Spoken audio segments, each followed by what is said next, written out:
Bueno, muy buenos días a todos los suscriptores de Contratación en Línea.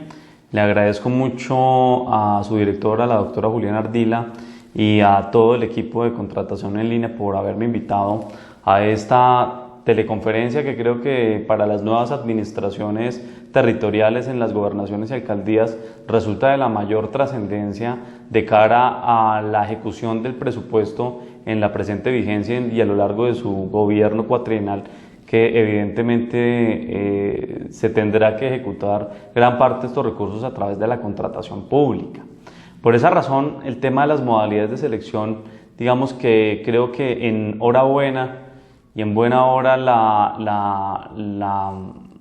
la página de Contratación en Línea ha decidido tocar un tema que yo creo que los que trabajamos en contratación tanto tiempo nunca termina de ser un escollo y nunca termina de ser un tema de discusión nacional y jurídica relacionado con cómo seleccionar las modalidades, cuándo las debo usar, para qué las debo usar, y eso lo vamos a tocar en estos minutos. Entonces, lo primero que tenemos que señalar al respecto de las modalidades de selección es que escoger la modalidad de selección en primer lugar tiene un parámetro legal. Como servidor público no puedo escoger la modalidad de selección que se me antoje o que en virtud del principio de la autonomía de la voluntad yo decida escoger. Por el contrario, la modalidad de selección debo escogerla atendiendo unos criterios legales que la Ley 1150 ya definió en su artículo 2 con base en unas causales o en unas situaciones que ya vamos a explicar a continuación. ¿Y por qué es importante esta acotación introductoria? Porque no escoger bien la modalidad de selección, al final de la presentación vamos a ver, puede generarme responsabilidades penales, disciplinarias y fiscales. Entonces, claramente la modalidad de selección debo escogerla atendiendo los parámetros legales y no puedo yo diseñar una modalidad autónoma distinta a las legales, toda vez que la Constitución Política defirió al Congreso la regulación del Estatuto General de Contratación de la Administración Pública, motivo por el cual solamente es la ley la que define cuáles son las modalidades de selección conforme lo ha indicado el Consejo de Estado en reiterada jurisprudencia.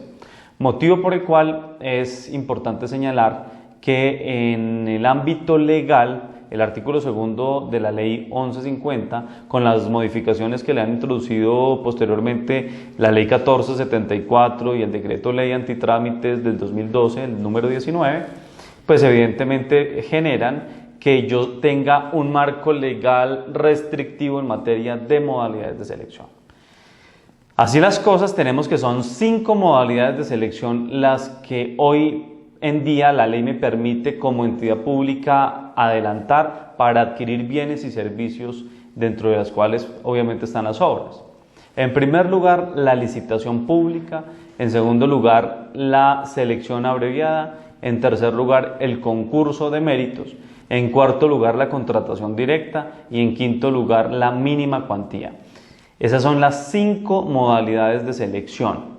Como ustedes notarán, la mínima cuantía no es una causal de contratación directa y como habrán podido diferenciar, estoy refiriéndome a la selección abreviada, dentro de las cuales vamos a precisar más adelante el tema de la subasta, la menor cuantía, que se tienden a confundir con modalidades de selección diferentes, pero hacen parte de un gran capítulo llamado selección abreviada. Así las cosas, la primera reflexión que tenemos que hacer es ¿por qué la ley me define a mí cómo contratar? Y en esto es importante tener claro un antecedente. En la Ley 80 de 1993 solamente existían 2 modalidades de selección: la licitación pública y la contratación directa. Licitación pública, que era la única convocatoria que existía, y la directa, que era para todo lo que la ley definía que se podía contratar de manera directa e incluso algunos aspectos por cuantía. Sin embargo, la 1150, recogiendo buenas prácticas internacionales, definió que debía hacerse una compra eficiente y transparente. Y buscando precisamente esa sinergia entre la transparencia y la eficiencia, se crearon unas modalidades de selección que ya no atienden simple y llanamente la cuantía, sino que tienen en consideración cómo contratar bien. Y de ahí la importancia de que la modalidad de selección se escoja atendiendo al objeto de la contratación. El primer aspecto que yo debo tener en cuenta para escoger la modalidad es el objeto, y eso tiene una clara justificación, y es una justificación ni siquiera legal sino práctica, y es cuando yo voy a comprar, dependiendo de lo que yo voy a comprar, de lo que voy a comprar o adquirir, debo comprarlo de una determinada forma donde voy a obtener mayores eficiencias o mejor calidad. Esos son aspectos que evidentemente van a depender de lo que yo contrato. Si yo en mis compras domésticas voy a salir a comprar un vehículo, evidentemente yo voy a parametrizar unas condiciones para luego ir a los distintos concesionarios y ver las alternativas. Pero si yo voy a comprar las legumbres para la comida, evidentemente mi criterio de compra cambiará, incluso el destino al cual yo me dirigiré definitivamente será uno distinto. Por esa razón, el Estatuto General de Contratación Pública, considerando la realidad del mercado, dijo, no, mire, hagamos lo mismo que hace el sector privado, y es atendiendo a lo que vamos a comprar, vamos a tener un camino para adquirirlo, que es el camino que conforme el criterio legal se genera las mayores eficiencias y genera, digamos, dentro de un marco de transparencia, una compra favorable. Y de ahí que el artículo 29 de la Ley 80 haya sido derogado y sustituido por el artículo 5 de la Ley 1150, que establece el principio de selección objetiva. Y ese principio de selección objetiva es columna vertebral de la contratación pública en la medida en que me obliga como entidad contratante a salir a adquirir bienes, servicios y obras en las mejores condiciones. Y por esa razón, hoy en día en la contratación estatal, al proponente yo le exijo unos requisitos mínimos de pasa no pasa, para que con esos criterios mínimos con los cuales yo considero puede ejecutar exitosamente el contrato, pueda luego ya entrar a seleccionar la oferta más favorable de acuerdo a lo que yo voy a contratar. Por eso la escogencia de la modalidad de selección incide directamente en los criterios de selección que yo voy a tener en cuenta. Así las cosas, yo puedo tener unas modalidades de selección en las que solamente el precio será preponderante, así como otras modalidades de selección en las que la calidad será el único factor y otras modalidades de selección donde tengo que ponderar ambas. Por eso la importancia de escoger adecuadamente la modalidad de selección es una pieza fundamental de la selección objetiva. Claramente los criterios de selección que están establecidos en la ley son el precio por una parte, que la ley no ha definido cómo valorar el precio y que en mi criterio personal siempre debiera valorarse a menor precio, solo que la ponderación del precio en algunos procesos no debiera ser tan alta, donde se pondera con calidad. La calidad, que claramente no ha sido aterrizada de manera, digamos, legal o reglamentaria de qué se debe valorar por calidad, pero claramente obedece, o la finalidad de la ley es establecer criterios adicionales o valores agregados, pluses que nos puedan generar esa oferta para que en la ejecución del contrato nos genere, digamos, mayor favorabilidad en la ejecución de los mismos. El otro criterio es la relación costo-beneficio, que básicamente es una ponderación de precio y calidad, donde yo mido unas variables en términos de qué valor agregado me genera a mí en la ejecución del contrato. Eso me permite a mí, evidentemente, identificar la modalidad de selección, pero en esto no podemos atender solamente al criterio legal, sino que las entidades públicas, conforme lo indica la circular 9 de Colombiacompra, deben también tener unas instrucciones internas, valga la redundancia, al interior de la entidad, en la que a través de los manuales de contratación puedan generarse, digamos, unos estándares, unos parámetros prácticos que le permitan a los servidores públicos de cada entidad seleccionar la modalidad de selección que mejor corresponda o mejor atienda a la escogencia de la oferta más favorable de cara a esa modalidad de selección. Por esa razón, es clave que los manuales de contratación estén adaptados no solamente a decir quién y cómo se hace la tarea, sino a identificar unas buenas prácticas que se incorporen en este sentido. Adicional al objeto, que ya lo habíamos señalado, la ley establece también un criterio residual para aquellos casos donde la cuantía puede ser determinante para contratar de una manera distinta, porque claramente un proceso de un valor más pequeño no debe tener la misma intensidad o la misma complejidad que un proceso de gran envergadura. Pero esto solamente procede en algunos casos. Y vamos a explicarlo de la siguiente manera. La ley 1150 establece que la regla general es la licitación pública. Sin embargo, cuando uno termina de leer todo el artículo segundo de la ley 1150, uno se da cuenta que en últimas la licitación termina siendo la excepción. ¿Y por qué razón? Porque la ley establece que se debe atender a la modalidad de selección según el objeto. Y según el objeto vamos a encontrar que algunos bienes y servicios pueden ser de características técnicas uniformes y de común utilización. Y eso significa que la forma como yo contrato va a cambiar radicalmente. ¿En qué va a cambiar radicalmente? En que si son bienes y servicios que yo como entidad contratante puedo estandarizar y parametrizar, el único factor diferencial que me pueden ofrecer los proponentes que mejoren sus condiciones en la ejecución del contrato es el menor precio. Por esa razón, hay unas modalidades de selección que van a atender ese tipo de contrataciones, que son la subasta inversa, la bolsa de productos y los acuerdos marco de precios. Pero por otro lado existen otros servicios que, dada su naturaleza intelectual y atendiendo un principio de taxatividad definido en el artículo 32 de la ley 80, se definieron como consultoría, aquellos estudios de diagnóstico y prefactibilidad y factibilidad relacionados con proyectos de inversión o proyectos específicos atienden a unas modalidades de selección relacionadas también con asesorías técnicas, de control, supervisión y demás, y otras relacionadas con gerencia de obra, interventoría, definidas todas en el artículo 32 de la ley 80. ¿Esto qué significa? Que si el objeto contractual encuadra típicamente en la definición del artículo 32 de la ley 80, la modalidad de selección que debe atender será el concurso de méritos. Será el concurso de méritos el que atienda de mejor manera esa modalidad de selección, porque allí prevalece la calidad sobre el precio, ahí no se valora el precio. Y por el contrario, en el concurso de méritos lo que busca es escoger al mejor de los mejores. Pero ya vamos a explicar cuando entremos al detalle de cada modalidad de selección que en el concurso de méritos yo no puedo cualquier objeto que se llame diagnóstico o cualquier objeto que se llame estudio o diseño ya lo entienda, inmediatamente o lo asimile como consultoría, que ese es un gran error que existe en el sector público. Ya lo vamos a explicar con mayor detenimiento. Y para todo lo demás, entonces, operarán la regla general de la licitación pública. Y aquí viene otra excepción, la cuantía.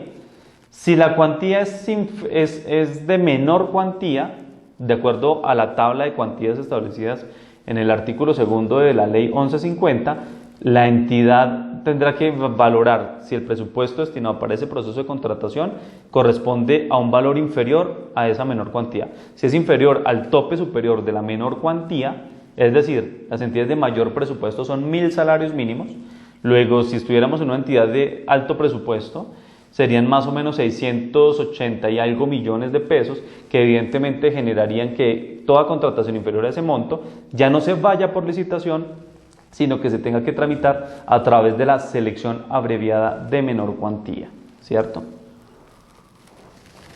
Por otra parte, tenemos que, adicional a todo lo anterior, si la cuantía de la contratación, independientemente del objeto, y noten ustedes aquí que hay un cambio radical en la ley, ya aquí no nos importa el objeto, cualquier objeto contractual que sea inferior al 10% de la menor cuantía, vale decir, si estamos en una entidad de gran presupuesto y su menor cuantía son 1.000 salarios, luego el 10% de la menor cuantía serán 100 salarios mínimos, que son 60 y algo millones de pesos. Si el objeto de esa contratación es inferior a esa cuantía, la contratación se adelantará a través de la causal de mínima cuantía, que ya vamos a explicar, no es una causal de contratación directa como todavía hoy uno escucha en algunos escenarios, sino que corresponde a una modalidad de selección mucho más expedita y mucho más eficiente en términos de tiempos y oportunidad. y su único factor de selección es el precio, y ya vamos a explicar que eso ha generado algunas controversias en el mercado de la consultoría. Así las cosas, tenemos que en la selección abreviada entonces tenemos dos grandes grupos: los bienes y servicios uniformes que se contratan a través de las tres modalidades de selección que ya notamos que hacen parte de la abreviada, que es la subasta inversa, acuerdo marco y bolsa de productos. Y en un segundo grupo, la selección abreviada de menor cuantía, que sirve de procedimiento también para las otras causales de selección abreviada. Vale decir, servicios de salud, seguridad y defensa nacional que no requiere reserva, los contratos de literal H relacionados con población vulnerable y desplazada, las licitaciones que se hayan declarado desiertas se tramitarán a través del procedimiento de la menor cuantía y las demás causales previstas en la norma. Todo es el gran grupo de selección abreviada que se tramitará bajo el procedimiento, bien sea de la menor cuantía, como ya lo indicamos, o de la subasta inversa, bolsa de productos o acuerdo marco, que ya vamos a explicar. Entonces, empecemos por la licitación pública, que según la definición legal es la regla general, pero que en realidad viene a ser una excepción. ¿Y por qué digo que una excepción? Porque finalmente la licitación pública aplica por un criterio residual. ¿Qué quiere decir que tiene un criterio residual? Que per se no aplica la licitación siempre, y es más, para decirlo de manera más sencilla, la licitación pública solamente aplica cuando no procede otra modalidad de selección. Entonces, cuando un servidor público se encuentra ante un objeto contractual que no sabe a qué modalidad de selección correspondería, ante la duda siempre nos vamos por la licitación pública. No nos podemos inventar otra modalidad de selección diferente, solamente las 5 que la ley ha creado. Entonces la licitación pública procede cuando la contratación es superior a 1.000 salarios mínimos y cuando su objeto contractual no encuadra en ninguna de las otras modalidades de selección. Adicional a lo anterior, la licitación pública, a diferencia de las otras modalidades de selección, se adelanta mediante audiencias. Entonces tiene la audiencia de riesgos, que se debe adelantar una vez se ha publicado el pliego de condiciones definitivo, donde se debe hacer la discusión de los riesgos y que lastimosamente en la práctica las entidades públicas y los proponentes no están aprovechando ese escenario para discutir las eventualidades que se pueden presentar en la ejecución de los contratos. Pero además tiene el mecanismo de adjudicación mediante audiencia pública. Esto quiere decir que es la única modalidad de selección que yo puedo adjudicar en acto público y donde se entiende notificado en estrados. Eso es muy importante porque evidentemente genera transparencia y genera la posibilidad de que las entidades públicas dejen al público el conocimiento de sus decisiones y que estas mismas puedan ser controvertidas. De otra parte, la licitación pública tiene también dos formas de adelantarse. La licitación tradicional, que simplemente el proponente presenta una oferta, la entidad valora el precio y la calidad y con base en esos criterios publica un informe de evaluación contra el cual proceden observaciones y luego de lo cual viene la audiencia de adjudicación. En ese interregno entre el informe de evaluación y las observaciones y la adjudicación, en mi recomendación, es absolutamente importante dar un término que no está previsto en la ley, pero que es una muy buena práctica de contraobservaciones, de réplicas, de derecho a la contradicción a los proponentes que fueron objeto de observación por parte de su competencia. Porque además de ser garantista y permitir que se ejerza el derecho a la defensa, le sirve a la entidad de insumo para proyectar y tomar una decisión de fondo mucho más acertada, habida cuenta que el proponente conoce claramente su propuesta y puede defenderla de manera mucho más eficiente. Pero sí es muy importante dar ese término adicional de contraobservaciones o réplicas contra las observaciones al informe de evaluación para que la entidad pueda tener una mayor comprensión de lo que sucede en esa situación.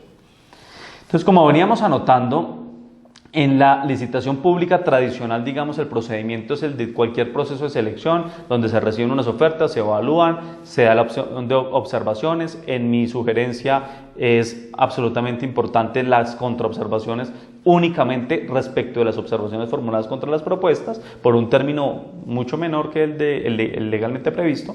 Y finalmente la audiencia de adjudicación, donde también hay la posibilidad de controvertir las decisiones de la administración antes de una decisión final. Pero también existe la conformación dinámica de la oferta. La licitación por conformación dinámica de la oferta, como su nombre lo indica, no parte de la base de una oferta estática que yo recibo, evalúo y decido, sino que parte de la base de que con base en las ofertas presentadas inicialmente, los proponentes puedan entrar en una especie de subasta, pero ya no solamente sobre las condiciones económicas, sino también sobre las condiciones técnicas que, según el pliego, fueron o son susceptibles de mejora en los términos y condiciones previstas en los pliegos de condiciones. Lastimosamente no conozco ningún caso en que se haya adelantado bajo esta modalidad. Creo que parte del desconocimiento de las entidades o del temor a usar una modalidad que no es de gran utilización, pero es una modalidad que creo yo puede rendir mejores frutos a la administración en la medida en que se le da la posibilidad al proponente de mejorar sucesivamente y bajo términos de transparencia e igualdad de condiciones con los demás oferentes las propuestas que se le presentan a la administración pública. Una licitación pública, según los términos legales, si uno cuenta el término del proyecto de pliegos, si uno cuenta el término de la audiencia de riesgos, si uno tiene en cuenta el periodo de evaluación razonable y los términos de adjudicación y observaciones previstos en la ley, claramente uno podría indicar que el término de duración de una licitación no debiera exceder de 2 meses. 2 meses es un término razonable para adelantar una licitación. Claro, esto partiendo de la base que existan unos estudios previos, unas matrices de riesgos y unos análisis del sector absolutamente idóneos, absolutamente solventes, que eviten la producción de adendas, que eviten las vicisitudes en la evaluación que generan prórrogas por la mala confección de los pliegos o que generan luego dificultades en el trámite del proceso, que es lo que finalmente termina dilatando el término del proceso de selección. Pasando, digamos, ya a la selección abreviada, como ya lo hemos indicado. Para bienes y servicios uniformes existen 3 modalidades de selección. La subasta inversa, que se tramita de manera muy similar a la licitación, pero en términos más simplificados, donde el proponente presenta una oferta, una ficha técnica en la que describe las características de su bien y servicio con todas las demás condiciones de habilitación del proponente y su oferta económica, la cual se abre en el trámite ya de los proponentes habilitados. La entidad pública valida la información de los proponentes que cumplen esos requisitos mínimos de pasa no pasa, y con quienes quedaron habilitados se procede a la puja, que puede ser presencial mediante sobres o electrónica, que es la que a mí me parece más recomendable porque reduce el riesgo de yerros, de errores, y además es mucho más transparente. Entonces, si es física o presencial o si es electrónica, en todo caso, los proponentes habilitados pueden generar la posibilidad de mejorar lances sucesivos que vayan mejorando su propuesta económica, de manera que al final de cuentas gane la oferta más favorable para la administración. Esto obviamente sin prejuicio del análisis de precios artificialmente bajos previstos en el decreto 1082, que claramente habrá que hacer si la oferta es anormalmente baja. De otra parte, es importante resaltar que en el decreto 734 existía una figura de negociación con único habilitado. ¿En qué consistía esta figura? Esta figura consistía en la posibilidad de que en el caso que un solo proponente quedara habilitado, claramente ese proponente habilitado no llegó al proceso de selección con su oferta económica más favorable, porque evidentemente parte de la base de que va a llegar a una competición de pujas.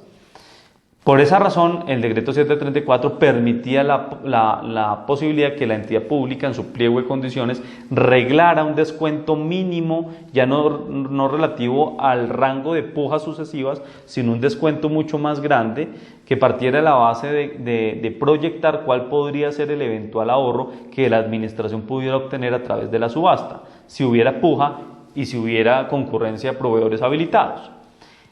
Esta herramienta en varias entidades públicas generó ahorros muy interesantes, donde en algunas partes del país fueron ahorros de 665 millones de pesos en un año de subastas con único habilitado, en 37 subastas que tuvieron en esa entidad, en la que tuvieron estos ahorros bastante significativos. El decreto 1510 y ahora el 1082 no reprodujo esa herramienta, lo que en mi sentir no quiere decir que no se pueda incluir en los pliegos de condiciones. Finalmente, el pliego de condiciones, como lo ha indicado el Consejo de Estado, es la ley del proceso.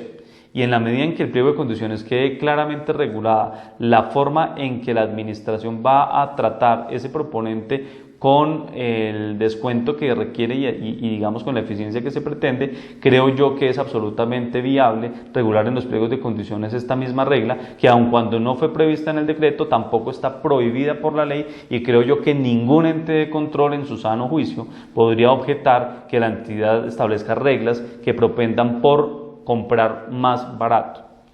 Desde esta perspectiva tenemos también pues que en la subasta, si finalmente queda habilitado un proponente o los habilitados pujan, se escoge la mejor oferta y la adjudicación. El decreto 1082 no estableció cómo debiera adjudicarse, motivo por el cual es el pliego de condiciones el que tiene que establecer el mecanismo de adjudicación, que por tradición de los decretos de contratación de siempre se ha hecho a través de acto administrativo motivado.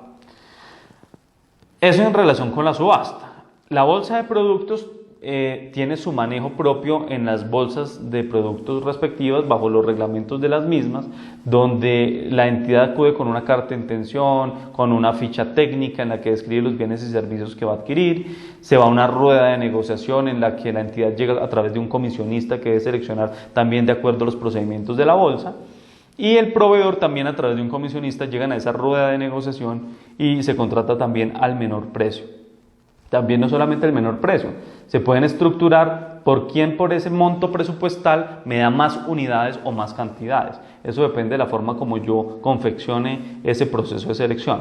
Y de otra parte, los acuerdos marco de precios, que son una figura que funciona en el mundo hace muchos años, que no son otra cosa distinta a mecanismos de agregación de demanda, donde en vez de una sola entidad pública contratar el bien o servicio respectivo, se une a través de Colombia Compra para agregar demanda con base en unos proveedores y unos bienes y servicios previamente establecidos en el catálogo por parte de Colombia Compra, donde la entidad básicamente se encarga de realizar lo que se denomina la operación secundaria, que no es otra cosa que pedirle oferta a los proveedores que han sido seleccionados por Colombia Compra y escoger al más económico bajo las reglas del acuerdo marco reglado por esta entidad, el ente rector de contratación del país. Sobre el acuerdo marco no hay mayor cosa que decir, sino que obviamente las eficiencias son mayores o deberían ser mayores que en la subasta, en la medida en que ya no estoy comprando yo a menor precio, sino que además estoy comprando con unos proveedores que están vendiendo por masa crítica al Estado y evidentemente debiera generar unos ahorros. Estas son las tres modalidades de selección de la selección abreviada de menor cuantía que atienden al criterio precio para bienes y servicios uniformes. Los bienes y servicios que no son uniformes y para las otras causales de selección abreviada, que no sean consultoría claramente, existe el procedimiento de la menor cuantía, que es como el de la licitación, solo que ya no tiene audiencia de riesgos, la adjudicación ya no es en audiencia pública. Como no está reglamentada la forma de adjudicación en el decreto, será el pliego de condiciones el que tenga que establecer el mecanismo de adjudicación, que tradicionalmente ha sido acto administrativo motivado, y los términos de la selección abreviada de menor cuantía son más cortos que en la licitación. Por ejemplo, los términos de prepliegos en la licitación son 10 días, en la menor cuantía son 5. Por ejemplo, en la licitación pública, el traslado de la evaluación para observaciones de los proponentes son 5 días hábiles. En la selección abreviada de menor cuantía son solo 3 días hábiles. Entonces, en realidad es un proceso más expedito. que debiera demorarse máximo un mes en los términos que están previstos en el decreto, pero vuelvo y digo, parte de la base de que o existan unos estudios previos idóneos con todo el rigor de la planeación que a muchas veces se pasa ligero y que genera luego en el transcurso del proceso de contratación las dificultades que terminan dilatando los procesos. En la subasta inversa el término promedio está alrededor de un mes a mes y medio por el certamen de la subasta y el proceso de verificación de la habilitación. Pero esos son los términos previstos legalmente. Luego, si ustedes lo comparan con un proceso de selección privada, realmente no es gran diferencia las entidades de regímenes especiales que contratan a través de sus manuales de contratación frente al Estatuto General de Contratación de la Administración Pública, porque los términos son los normales de cualquier proceso de compra, sea privado o público. Lo que lo hace ineficiente es que se haga una mala planeación y que luego se dilate el proceso de contratación en el transcurso del mismo por las vicisitudes que se presentan al respecto. Ahora bien, con relación al concurso de méritos, tenemos que el concurso de méritos procede para dos objetos contractuales. El primero, la consultoría, y el segundo, los proyectos de arquitectura.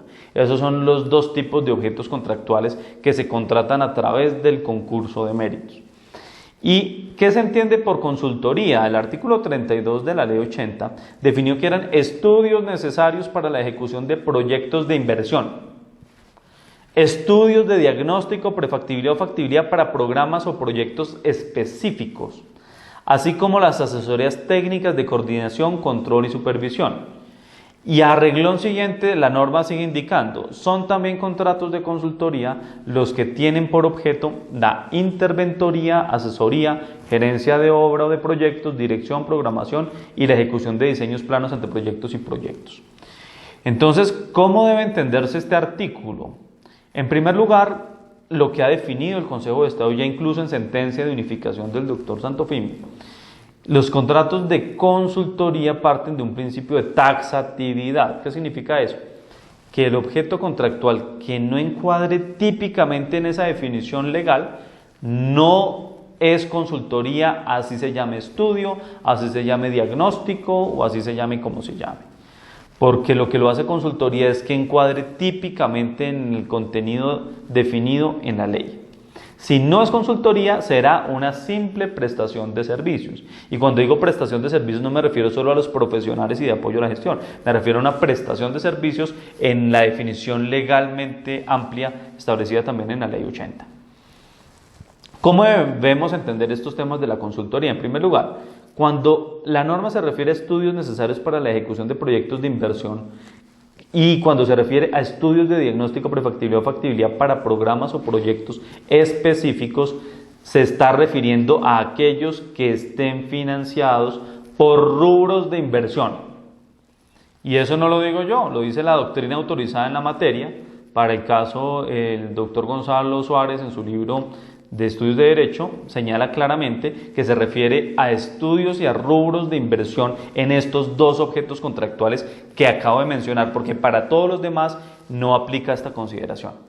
Solo para estos dos objetos, vuelvo y repito, estudios necesarios para la ejecución de proyectos de inversión y estudios de diagnóstico, prefactibilidad o factibilidad para programas o proyectos específicos, lo que lo vuelve consultoría es que esté vinculado con asuntos de inversión en materia presupuestal.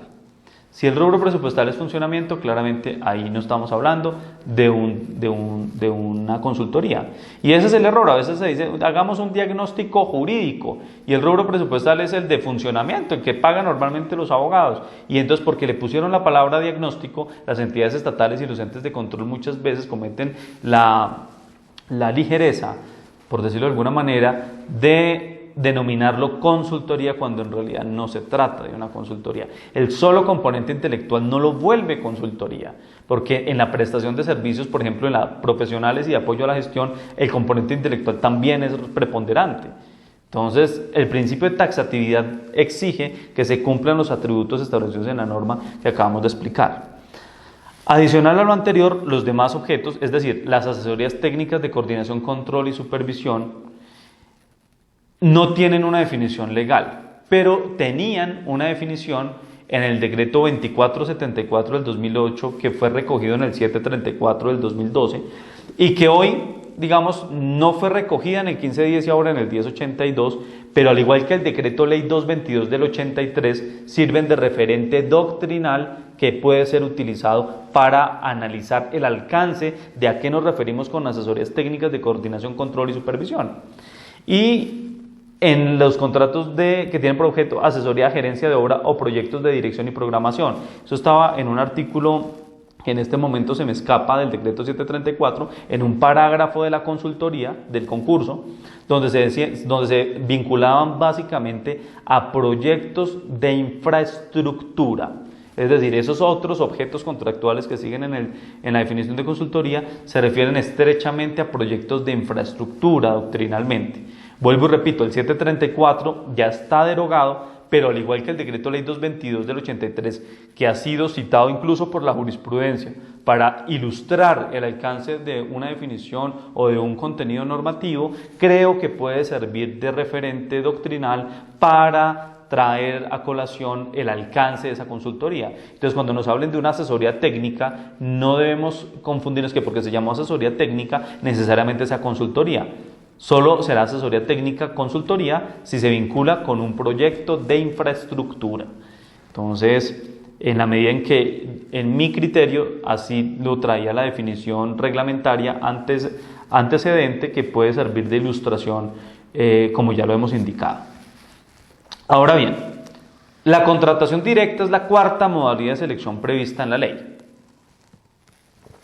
En esa modalidad de selección básicamente se restringió ya no a un criterio de cuantía, sino a un criterio de imposibilidad o inconveniencia de salir a contratar mediante un mecanismo concurrencial.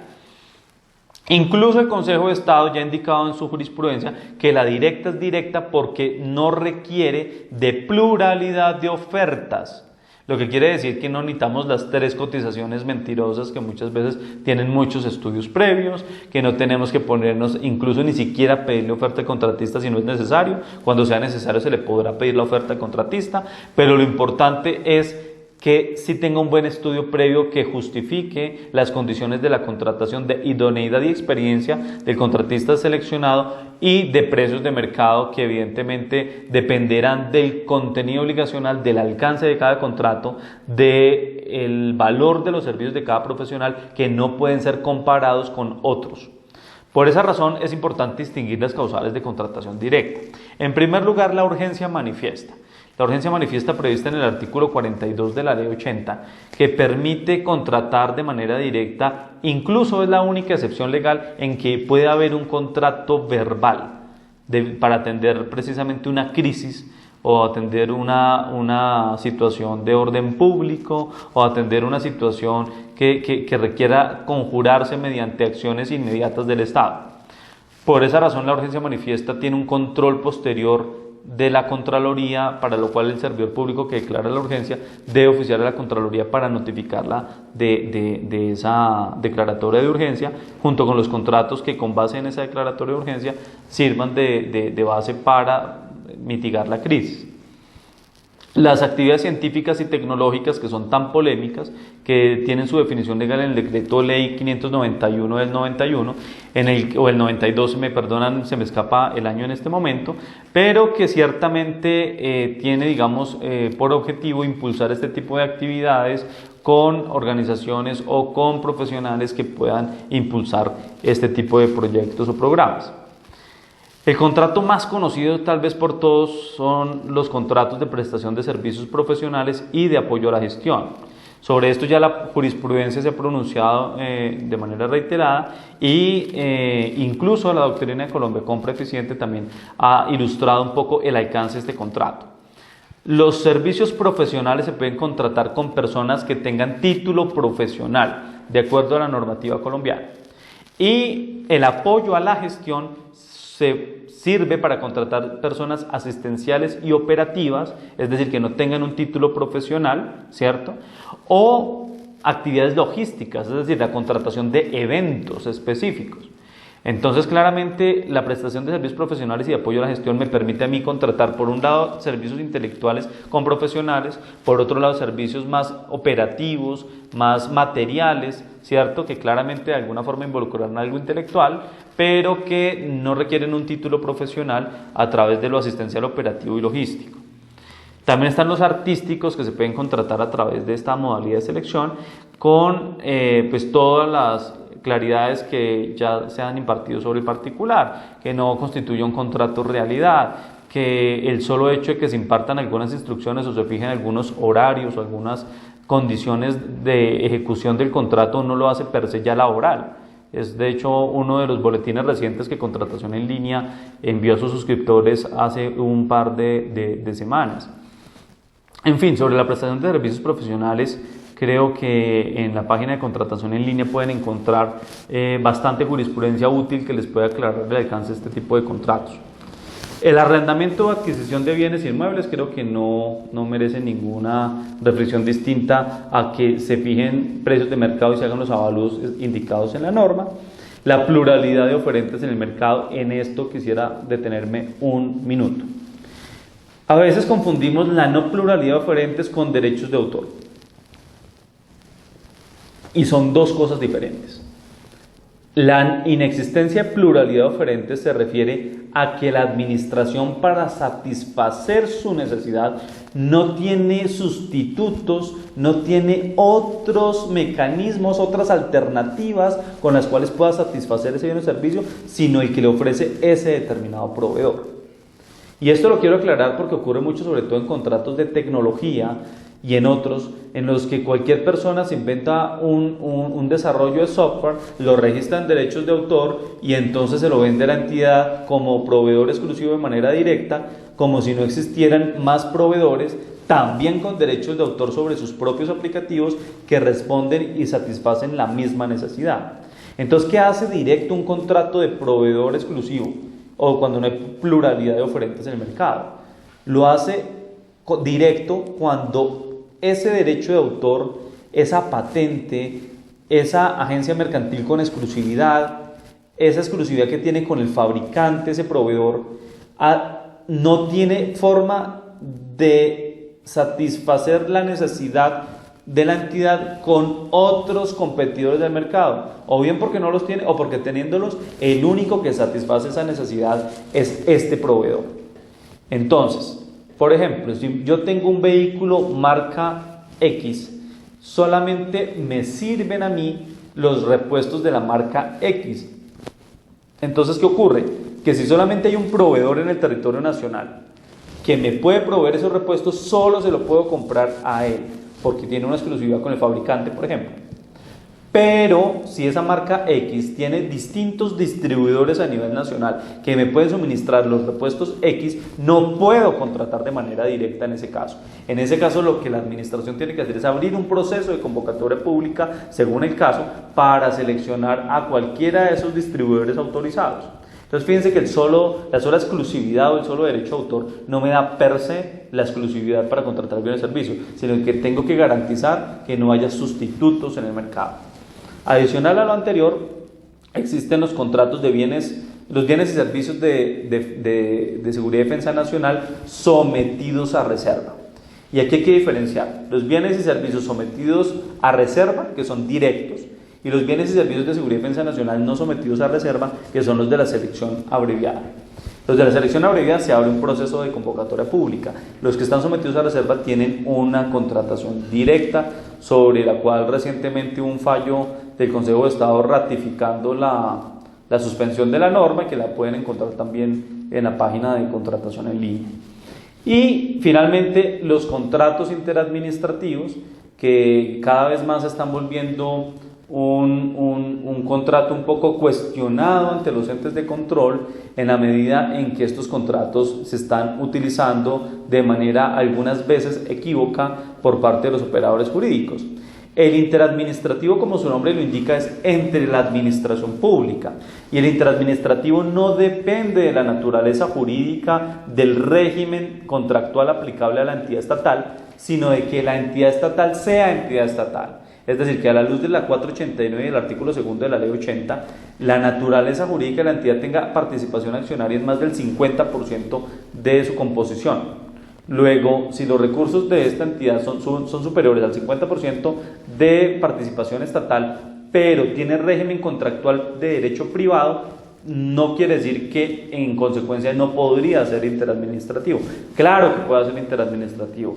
Puede haber administrativo entre una entidad sometida a ley 80 y una entidad de régimen de derecho privado, siempre que la de derecho privado sea de naturaleza pública. Porque si la participación estatal es inferior al 50%, esa entidad ya deja de ser pública y se vuelve privada, y en ese caso ya no puede haber contrato interadministrativo. Entonces, el criterio para que pueda ocurrir un contrato interadministrativo obedece a la naturaleza orgánica de las entidades cocontratantes. Es importante tenerlo en cuenta. De hecho, recientemente me preguntaban si dos entidades públicas de participación accionaria mayoritariamente pública pueden celebrar contratos interadministrativos entre sí cuando su régimen contractual mutuo es de derecho privado.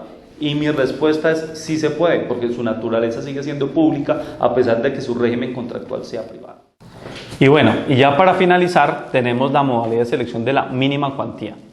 La mínima cuantía es una modalidad de selección incluida en el Estatuto General de Contratación de la Administración Pública a través de la Ley Anticorrupción 1474 del 2011, que buscó darle transparencia a esta contratación que es supremamente trascendental e importante para las entidades territoriales.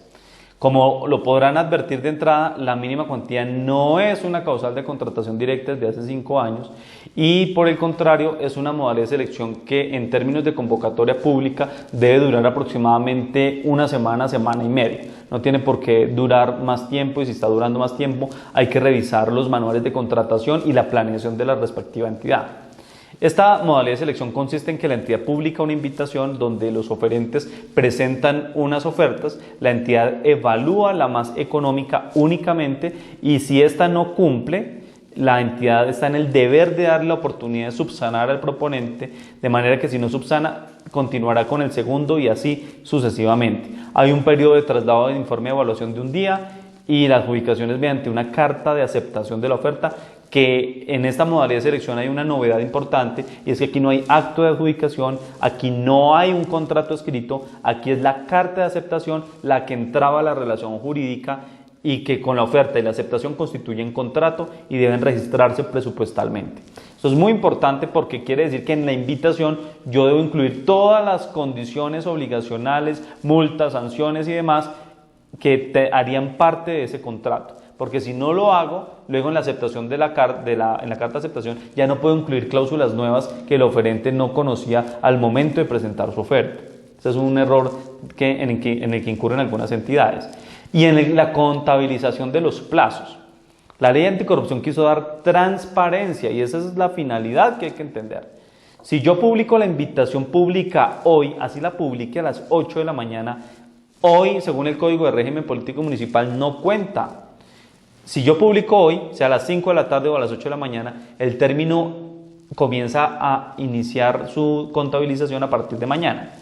Mañana es el término para que los proponentes conozcan la convocatoria. Luego, hasta pasado mañana, podría yo cerrar el proceso de selección, recibir ofertas, porque lo que quiere esta modalidad de selección del día hábil es que es un día hábil completo para que los proponentes puedan elaborar una oferta. En esto simplemente es aplicar el adagio romano de póngase en el lugar, en los zapatos del otro, y quién puede confeccionar una oferta razonable en mediodía. Es absolutamente imposible.